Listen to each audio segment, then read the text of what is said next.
Hey guys, this is God of Politics. Welcome back to a brand new video, but before we get started with this video, please like this video and subscribe to the channel. Also, follow me on Twitter and join the Discord. Those are both linked down in the description. But in today's video, I'm going to be doing the 2024 Battleground map. Now, I've seen other people do this on YouTube. I've done videos of this in the past, and I want to do another one again because, number one, I haven't done it in a long time, and number two, I do want to see, and I'm very interested in what the 2024 Battleground map is going to look like, because there's a lot of things that we do know, and there's a lot of things that we don't know. We don't know, what the economy is going to be like. We don't know what many aspects of foreign policy are going to be like, but we do know things like the candidates that may run, the trends we may see.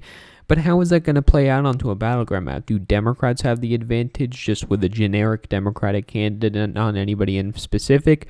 Or do the Republicans have an advantage? Again, not anybody in specific, just a general Republican candidate. So, starting off with these safe states, as I always do, these safe Republican states, that will include Idaho, Montana, Wyoming, as well as North Dakota, South Dakota, all of Nebraska, except for the 2nd District, Kansas, Oklahoma, Missouri, Arkansas, Louisiana, Mississippi, Alabama, Tennessee, Kentucky, Indiana, West Virginia, South Carolina.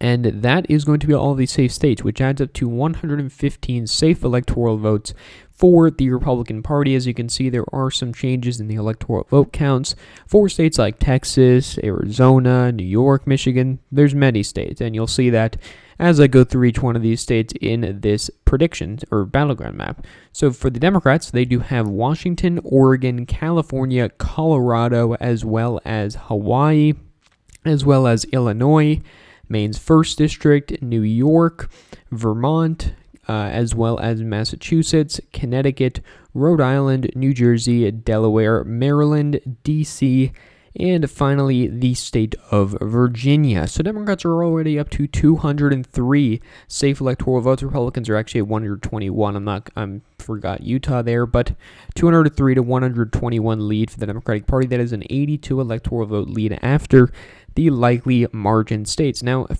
after the safe states. Now, as for the likely margin states, getting ahead of myself here, getting right onto the likely margin states, I am going to put Alaska as a likely margin state, because if you look at some of the trends we're seeing, George W. Bush won this state by like 30 points, and then Donald Trump barely won it, just a hair over 10%. And I think that in 2024, we're looking at a scenario where Alaska could actually be below 10%. Democrats actually do well in some of these rural areas here. They do well in Juneau. They do well in the northern, rural areas where there's a lot of Alaska natives, and they're increasingly doing better in the Anchorage area. And I think that they could bring it down under 10 percentage points in the 2024 election. Maine's 2nd District, I'm also going to put it like the Republican. Maine's 2nd District is a very rural area. It's an area that's trended Republican very fast. I don't think it's going to be in a safe column for the Republican Party, but I think that it's certainly pretty solid in their column, as well as Iowa and Ohio, both putting it likely Republican. These are states that, of course, Barack Obama won both times. This is a state that Al Gore won in 2000. John Kerry barely lost in 2004. Of course, he barely lost Ohio. Both him and Al Gore barely lost Ohio. But then, Hillary lost it by a lot. Joe Biden also lost it by a lot.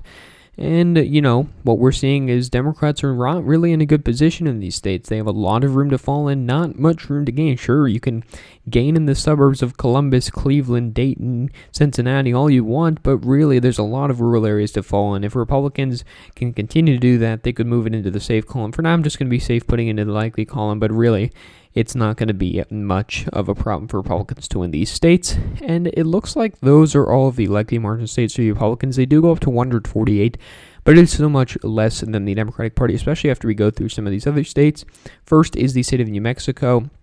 New Mexico is a state where I could put this in the safe column, but I think that due to the fact that you do have more Latino voters here, which we are seeing a swing towards the Republican Party in, and you also have more non-college educated voters, I think that Republicans can gain in this area. I don't think they're going to get close. I don't think they're going to win it, but I can see it going by around 9 percentage points, trending a little bit red in the 2024 election. And that is actually going to be all the likely margin states, but we do have Maine at large, which is a state, but of course it's just 2 electoral votes because they do it by district. And I'm going to put Maine at large at a likely Democrat because, it was likely Democrat in 2020. It was lean Democrat in 2016, safe in 2008, 2012. It's generally been very Democratic for quite a long time. And we can see here that I think Democrats are going to continue to make gains in Maine's 1st district, continue to stay stagnant to losing ground in Maine's 2nd district, and that's not going to help them in terms of winning Maine's 2nd district, but it will help them winning Maine at large, and I think that they'll continue to gain. They can probably win it by a safe margin, but we will see how that turns out. So for the lean margin states for the Republican Party, this is where they do get some of their gains. First is Texas. Texas is a lean Republican state, going up to 41 electoral votes after the census here. You have the metro areas that are gaining huge numbers in population, and you had huge swings towards the Democratic Party, but you also had huge swings towards the Republican Party along the Rio Grande Valley here. I mean, you're looking at like 50-point swings, 55 points in Starr County, 40-something points in Zapata County, first time it flipped since 1912, back when the Republican Party is unrecognizable from what it looks like today. But I do think that Texas will continue to trend towards the Democratic Party. The growth that we're seeing in the metro areas is really difficult to overcome, but I expect the trend to be slow. It's not going to be an 8-point shift like what we saw from 2012 to 2016, or the 3.5-point shift that we saw from 2016 to 2020, but I think we could see maybe another 2-point shift. It would probably be accelerated if Trump ran, decelerated if someone like, Ron DeSantis ran, but I do think that we're still going to see the trend regardless, and I think that a state like Texas will go probably by around 3.5 percentage points, maybe 3 percentage points, maybe 4 percentage points. We'll just have to see. But I do think that at this point, it is a lean Republican state. Same thing with the state of Florida. Now, Florida is a lean Republican state. I would say Trump won it by, 3.2 percentage points here. Republicans are continuing to gain in areas like Volusia County, counties that are growing rapidly in population, but not going towards the Democratic Party, which is what we're seeing in areas like Dallas, Atlanta, Phoenix. It's not happening in those areas of Florida. And Florida is a very unique state in the sense that there's big counties that are Republican. You don't really see that in many other areas of the country. Usually it's just rural areas. And, there's rural Republican areas along the Panhandle, but mainly they're getting it from those counties.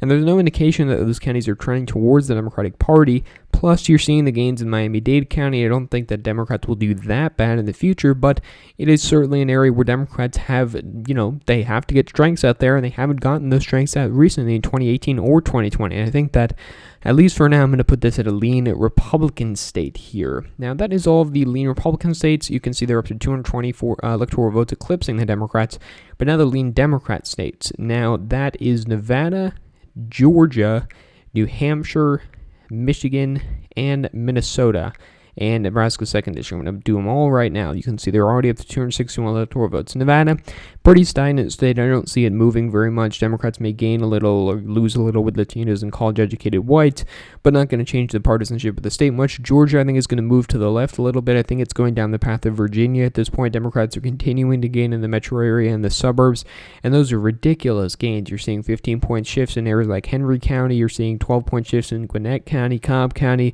Clayton County. Every single county around that area is trending towards the Democratic Party. You can continue to make gains in areas even like Forsyth and Cherokee County, and so I think that's going to turn Georgia into a Democratic state, and I think it'll probably go by a couple points towards Democrats in 2024. And looking at New Hampshire, you've got college-educated white voters here. The Northeast is very different from the rest of the country. The college-educated voters in areas like Manchester, Portsmouth, Concord are shifting towards the Democratic Party, and I think that is going to help the Democrats in the state of New Hampshire. I think it'll solidify it, but go by a little bit less than it did in 2020. They didn't really like Trump much at all. Michigan's another state. I think that Republicans can keep gaining in rural areas, but there is still room for Democrats to gain. Kent County, Washtenaw County, Wayne County. You're looking at Macomb County, of course, as well. You're looking at many different counties, and I think the Democrats can continue to make gains there to offset the Republican gains. In the future, I think you're probably seeing a state like, Michigan is going to become more Republican, but as of now, I think that it is still a Democratic state. As for Minnesota losing an electoral vote here, you've got a similar story. You just can't win without doing better in those more urban areas, and Republicans really did not do well in those urban areas under Trump, and they're actually losing ground in those areas unless they can continue to make back ground, which I expect them to do a little bit in 2024. I don't really see them getting very close in the state of Minnesota. I think it would probably go by around 4 percentage points in 2024 if I had to guess as of now. And, we can see here we've got 4 states left, which I would categorize as true battleground states: Arizona, Wisconsin, Pennsylvania, North Carolina. You may disagree with this. You may add additionally Georgia, Nevada, Michigan to that column, and I could agree with that, but I think that those states do have a little bit of a Democratic lean to it, just like a state like Texas and Florida has to it. And I think, Texas and Florida will go more than a state like Georgia, Michigan, and Nevada, but they do still have leans towards either way. But North Carolina is really going to be a toss-up. You have growth in the research triangle, which is helping the Democrats there, but you also have Republican gains in the rural areas, and it is a very close state. I think it's going to be a true battleground in 2024. Pennsylvania, you've got gains for the Republicans in the rural areas, but they've got to get those gains back in the suburban areas. And, that's kind of the thing we saw with Joe Biden in 2020. He gained in those suburban areas: Delaware County, Chester County, etc., Montgomery County. And in 2024, it's going to be interesting to see what happens with those states, and I think that it's going to make it a true battleground state. Wisconsin, you've got lots of rural areas that Republicans can gain in, but they also have room to lose in the suburban areas, so it's going to keep it as a true battleground. Arizona, similar story. It all comes down to Maricopa County. Republicans have got to gain that ground back in Phoenix area. If they don't do that, they're not going to win the state. You got to win Maricopa County to win the state. Of course, you can win it without it, but it's very, very difficult. So overall, we're looking at 261 electoral votes for Democrats, 220 electoral votes for the Republicans, 57 electoral votes worth of true battleground. If I had to guess how these states would go, I'd probably put Arizona, Wisconsin, and Pennsylvania in tilt. Put them like this. And then Republicans get North Carolina. That puts it at 302 to 236. Not much of a change, but overall, these states are really true battlegrounds going into 2024. And it'll be very interesting to see when that actually happens. So, thank you all for watching this video. Please like this video and subscribe to the channel. Also, follow me on Twitter, join the Discord. Those are both linked down in the description. And again, guys, thank you all for watching this video, and I will see you guys later.